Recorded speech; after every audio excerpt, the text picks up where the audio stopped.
La présentation suivante, elle est faite par Vincent Falli de l'UMR Bioéco-Agro de l'Université de Lille. Vincent va présenter le projet BioITAC. Donc, c'est un projet qui est rattaché à l'axe 2. Je vous laisse la parole. Bonjour à tous et à toutes. Est-ce que vous m'entendez bien, d'une part? Oui, très bien. Oui, et est-ce que vous voyez le diaporama également? Oui, OK, bien. Eh bien, effectivement, je vais vous présenter un projet qui a été développé. Alors, attendez, je mets le curseur, le pointeur, pardon. Voilà. Je vais vous présenter donc un projet qui a été développé avec l'URD ABI et donc l'Université de Lille, qui n'était pas encore bio-éco-agro, mais qui l'est devenu un petit peu plus tard. Alors, ce projet concerne la production durable d'acide itaconique. L'acide itaconique, c'est un diacide et par là même, il est facilement fonctionnalisé. Et il a été classé, à l'époque, ça date un petit peu, mais ça reste d'actualité, parmi le top 10 des molécules plateformes qu'il est intéressant de produire à partir de biomasse dans le cadre de la bioéconomie et du développement durable.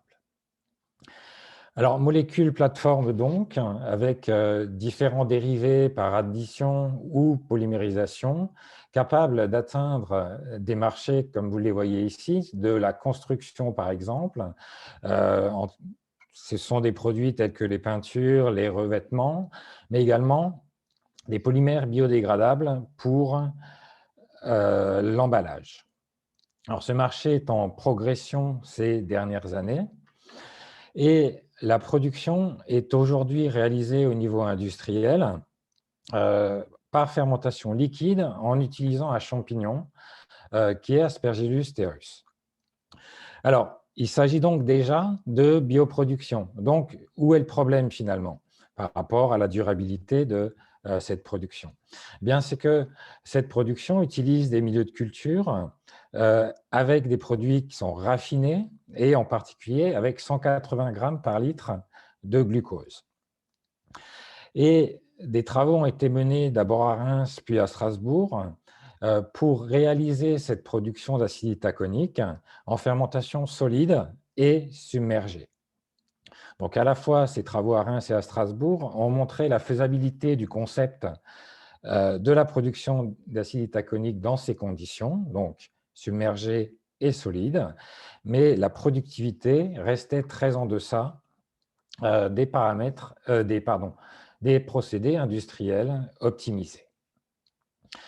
Alors c'est là qu'intervient le projet avec un objectif d'amélioration de cette bioproduction en utilisant de la biomasse lignocellulosique comme substrat pour la culture des micro-organismes. On avait identifié deux leviers au départ du projet, un mélange de biomasse, vous allez comprendre assez rapidement pourquoi, et également une complémentation de cette biomasse par des sous-produits contenant des sucres facilement mobilisables. On verra par la suite que le projet a évolué en fonction des résultats que nous avons obtenus. Alors, concernant les aspects méthodologiques, on a utilisé deux souches, une souche d'Aspergillus terrus, donc qui est la même souche que celle qui réalise la fermentation industrielle, et une souche que l'on avait identifiée à l'époque à Strasbourg pour la première fois comme étant productrice d'acide itaconique. Nous avons utilisé à chaque fois deux biomasses lignocellulosiques, le son de blé et les raves de maïs, ainsi que deux additifs qui sont des hydrolysats de blé et de la mélasse qui viennent en fait d'effluents du site de Paumac-le-Bazancourt. Alors, les expériences préliminaires ont été réalisées avec les deux biomasses individuellement. Vous voyez ici à chaque fois le champignon Aspergillus terrus, l'autre champignon Aspergillus oryzae, les productions sur le son, les raves de maïs, le son, les raves de maïs. Alors, ici, ce qui est présenté, c'est un résultat en fermentation solide. Alors, qu'est-ce qu'on observe? au niveau de la production de l'acide itaconique. Alors, c'est ce que vous voyez ici. Déjà, la première chose, vous voyez une variabilité qui est très, très forte. Donc ça, c'est un premier problème. Deuxième problème, c'est que par rapport aux échelles de la concentration, eh bien, la productivité n'est effectivement pas très forte et on n'atteint pas les niveaux que l'on souhaitait atteindre.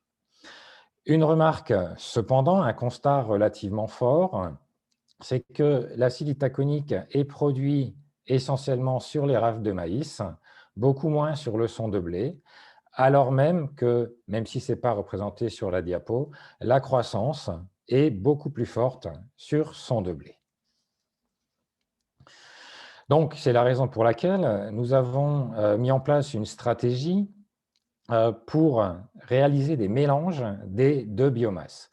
Donc ici, à droite, vous avez les croissances des champignons correspondantes, hein, que l'on regarde bien sûr à chaque fois. Et ici, vous avez les productions d'acide itaconique avec les mélanges. Ici, donc 100% de rafle, ici 100% de son. Alors, qu'est-ce que l'on observe? Alors, il y a un comportement qui est différent en fonction des deux champignons, mais cependant, ce que l'on observe, c'est qu'effectivement, on a plus de production d'acide itaconique quand on a plus de rafles de maïs dans le mélange, alors que dès qu'on augmente la concentration en son, on a un phénomène d'inhibition, alors même que la croissance est plus forte. Cependant, ce qu'on peut constater là, toujours par rapport à ces échelles, c'est que la production reste relativement faible. C'est la raison pour laquelle on a voulu tester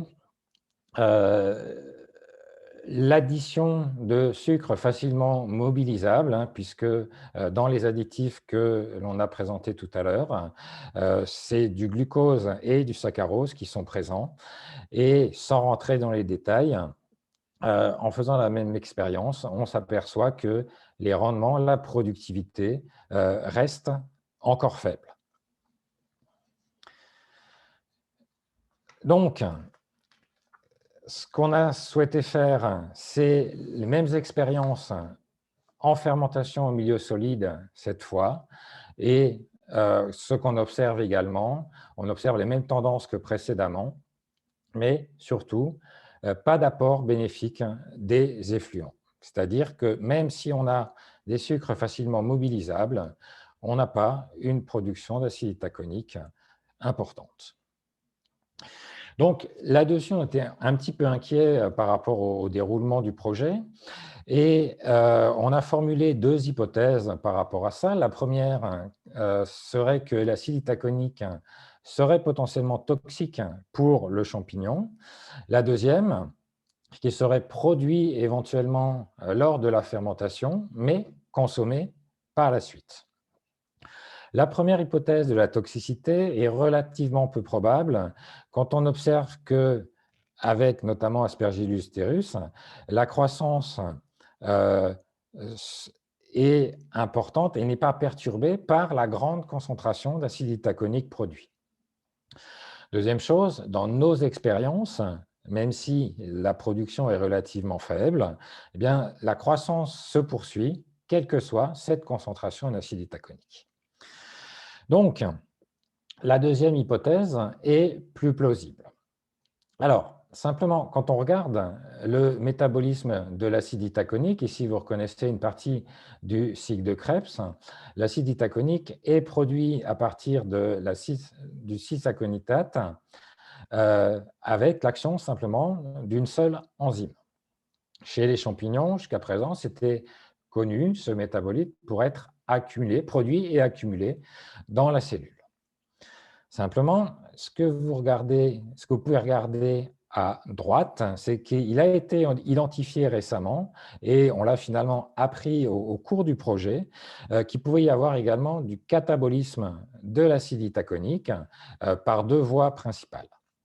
Ce métabolisme était jusqu'à présent observé uniquement chez les bactéries, et en particulier chez les bactéries du genre Pseudomonas, et pas chez les champignons. En tout cas, cette question de la production et de la consommation ensuite nous a conduit à réaliser une série d'expériences pour tester cette hypothèse-là. Et cette expérience, ça a été en fait d'ajouter de l'acide itaconique au T0 au niveau de la culture. Alors, pour comprendre cette série de graphiques, il va y en avoir plusieurs. Vous avez ici donc le son, ici les rafles, ici une espèce d'Aspergillus et ici la deuxième. Les conditions étant indiquées ici. Ici, il s'agit de culture submergée. Alors, qu'est-ce qu'on observe? On observe déjà sur l'ensemble des graphes, on observe la concentration des sucres qui diminue. Ce qui est indiqué en vert et en orange. La croissance qui augmente, qui est en rouge. Et vous avez ici, en histogramme, la production d'acide itaconique. Alors, qu'est-ce qui se passe quand on ajoute de l'acide itaconique? Vous voyez que quand on ajoute 0,025 g par litre d'itaconique, on n'observe rien sur Aspergillus oryzae, alors que sur Aspergillus terrus, en 2 jours, on a une accumulation très nette de l'acide itaconique qui est ensuite consommée. Je vais passer en revue un certain nombre de résultats complètement identiques et vous allez voir à chaque fois qu'il y a effectivement cette production transitoire pour Aspergillus terrus et à contrario pour Aspergillus oryzae, vous avez une consommation immédiate, c'est-à-dire avant 2 jours, de la totalité de l'acide itaconique introduit. Donc ici, c'est pour 0,1 g par litre d'acide itaconique. Pour 0,5 g par litre d'acide itaconique, c'est la même chose. Et c'est également la même chose pour 1 g par litre. Donc, la conclusion est la même. On constate à chaque fois que quand on ajoute l'acide itaconique à T0, et plus on en ajoute, plus la production est forte par Aspergillus terrus. Et là, on obtient des concentrations qui commencent à être intéressantes, puisqu'on a aux alentours ici de 20 g par litre. Donc, il y a cette production après 2 jours et il y a consommation, comme on peut le voir sur les autres graphiques également, par la suite. Pour Aspergillus oryzae, on constate une consommation immédiate pour ce champignon. Donc ici, il s'agissait d'une série de graphes en culture submergée. Nous avons fait la même chose en fermentation en milieu solide et on observe, donc c'est présenté un petit peu différemment, c'est le taux de dégradation et vous voyez très bien qu'on observe un taux de dégradation qui est très très fort pour la majorité des concentrations testées. Et donc, on a finalement montré cette consommation très rapide. On s'est ensuite posé la question du pourquoi de cette dégradation. Est-ce que c'est une détoxification? Est-ce que l'acide itaconique est considéré par le champignon comme source finalement de carbone et d'énergie? L'expérience qui est présentée ici, c'est une fermentation en milieu solide où on a ajouté du glucose au T0. Et qu'est-ce qu'on a observé? On a observé que la consommation de l'acide itaconique était plus faible. Donc, ça indique bien que effectivement, la souche d'Aspergillus terrus consomme donc l'acide itaconique pour se procurer une source de carbone et d'énergie supplémentaire.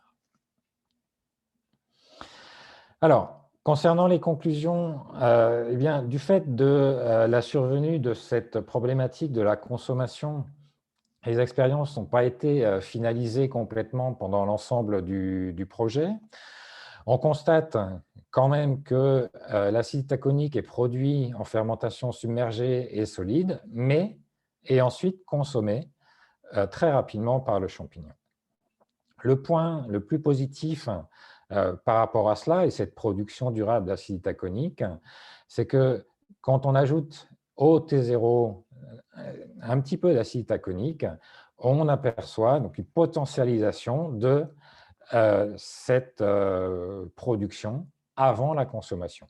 Donc, c'est éventuellement une piste de développement.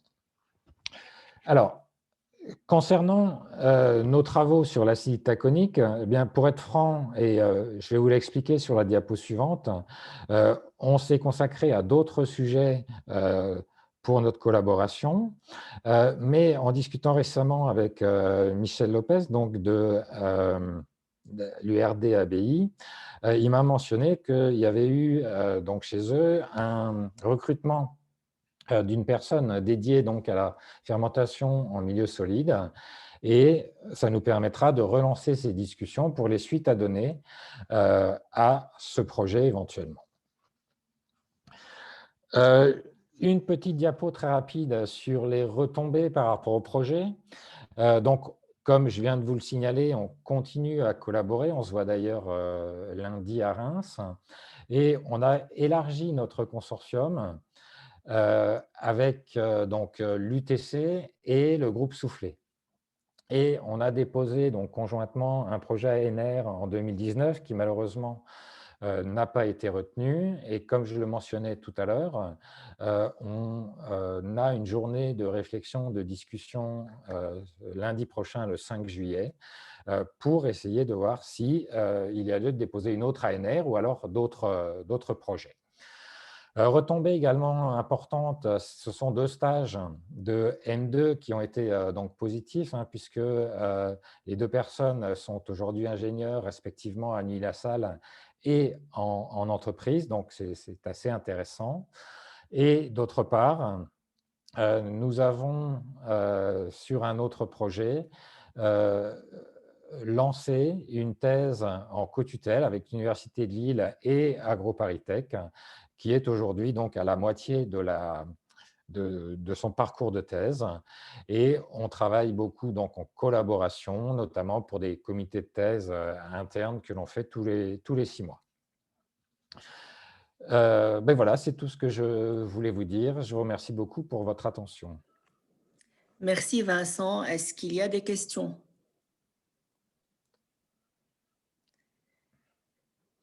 Concernant les échantillons, en fait, ou les spécimens sur lesquels vous avez travaillé sur quel nombre? Est-ce qu'il y a un nombre d'échantillons minimal pour être sûr que les résultats sont répétitifs? Oui, on a travaillé systématiquement en triplicate sur l'ensemble des expériences qui ont été menées. Et donc là, vous avez travaillé sur les rafles de maïs et sons de blé. Est-ce qu'il y a de perspectives aussi de travailler sur d'autres ressources lignocellulosiques ou c'est représentatif en fait du comportement du champignon pour d'autres ressources? Alors, on a réfléchi en fait sur des biomasses qui étaient facilement disponibles et effectivement en quantité.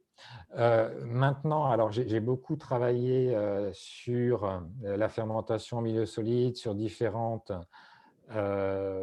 biomasses.